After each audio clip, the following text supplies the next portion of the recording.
It's day one, stop number 2 of the Red River Farm Network crop tour presented by Pioneer. And we've made our way to McClusky, North Dakota. We're at Mid-State Ag and joined by Paul Hagen. And Paul, thanks so much for having us. First, tell us a little bit about the business that you run here. Okay, well, first of all, thank you for stopping and having me. I'm here with Mid-State Ag. We're owned by River Ag out of Washburn. We've been here since 2017. We're an exclusive Pioneer dealer, and we do animal health. So we do anything as far as feed and nutrition and medication for animals, and we're here serving the customers. And like our tagline says, we're your professional ag partners, and we've been having a blast. Yeah, well, that's good to hear, Paul. And so let's just help paint a picture for us here. What have conditions been like in your area? Obviously, we know it's been dry, but just tell us what this growing season has been like. Well, it's been tough. It's like that all over for everybody. Yeah, we haven't gotten the rainfall. Some of the guys, despite that, because they had good management on their farms and they had good subsoil moisture, their small grains did better than they thought they were going to. Their beans are looking good. Their corn is looking pretty good. Like everybody else, they definitely need more rain. But that being said, I think they're going to be able to salvage and come out of it fairly okay. Mm-hmm. And I think a lot of that is due because, well, number one, they're planting, Pioneer seed, and they're using Corteva products for chemical treatments. Mm-hmm. The genetics that we have instilled in our products are probably by far better than anybody else. Everybody seems to like the products. I've been selling Pioneer since 2017 now, and most of my customers are repeat customers, but every year I've been adding more and more customers. So people see the Pioneer product out there, they see what it's doing, and they're happy with it, and they're trying it for themselves.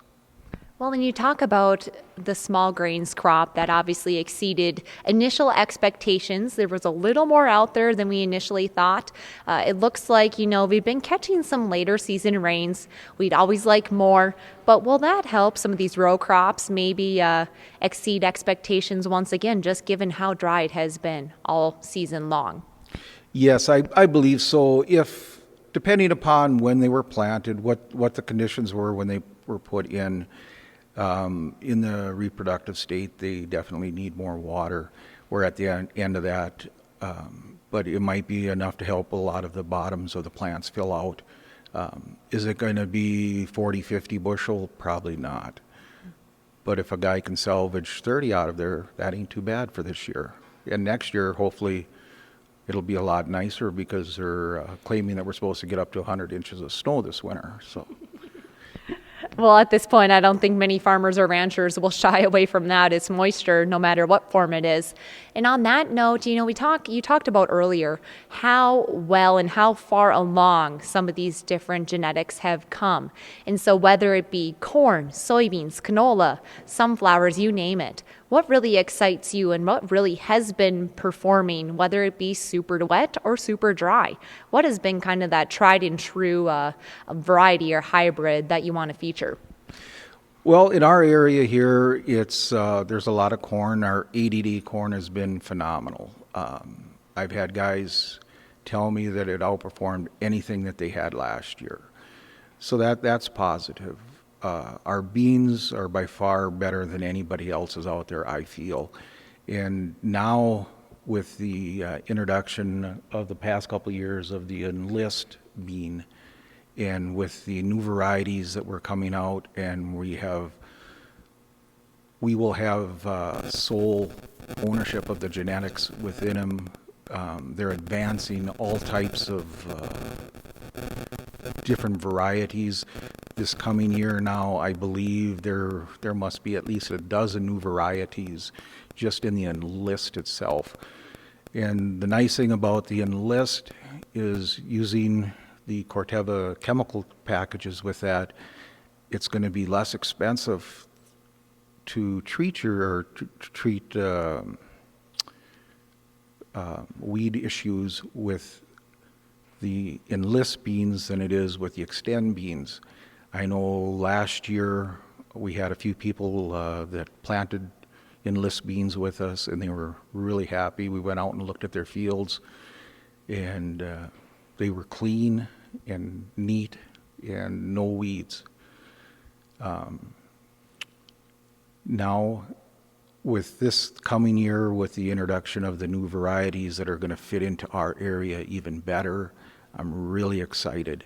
And I think that there's going to be a lot more people going to the Enlist bean just because of all the pressures with the Extend beans, with the treatment of those and all the government regulations on that.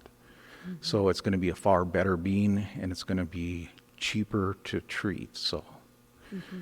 And the baseline price is right there, so mm-hmm. you can't help but make money with it. So I'm excited for the guys. Yes, certainly. Well, when we talk about the future, and of course, farmers are already preparing, as well as yourself, for 2022, that growing season. We hope maybe we have a little more rain in our forecast, right, and we can get our crops planted in a timely manner. But what reminders or what are you looking forward to in 2022? How are you preparing? Well, we're going to, with the help of Tim Mormon and Larry Lunder, we want to put on some educational format deals for the area producers. And canola is a big part of the picture in our area. We have a lot of canola growers. With the introduction of their new Liberty Link straight cut, non-shatter, with the price point and the way it bushels out, I've got guys that this year are still pulling in 1,800 pound canola off the fields this fall. So I'm pretty excited, and that's with our new Pioneer Liberty Link. So that's exciting. I see a very large uptick in that. The beans, with the Enlist beans, I think there'll be a huge uptick in those. And of course, our corn is better than anything else out there, I feel. So I'm pretty excited. There too, you know, it's good management, and our guys are really good ground stewards, I feel. And we can give them the best seed. We can give them the best chemical package to go along with that. But without the good Lord giving them rain, you know, that's the key. Mm-hmm. So everybody just has to pray for rain, you know. Yeah, well, we will continue to do that, certainly, Paul. And again, we're on the Red River Farm Network crop tour presented by Pioneer, visiting with Paul Hagen here at McClusky, North Dakota. Thanks so much for the conversation, and thank you for watching Reporting Agriculture's Business. I'm Megan Overby.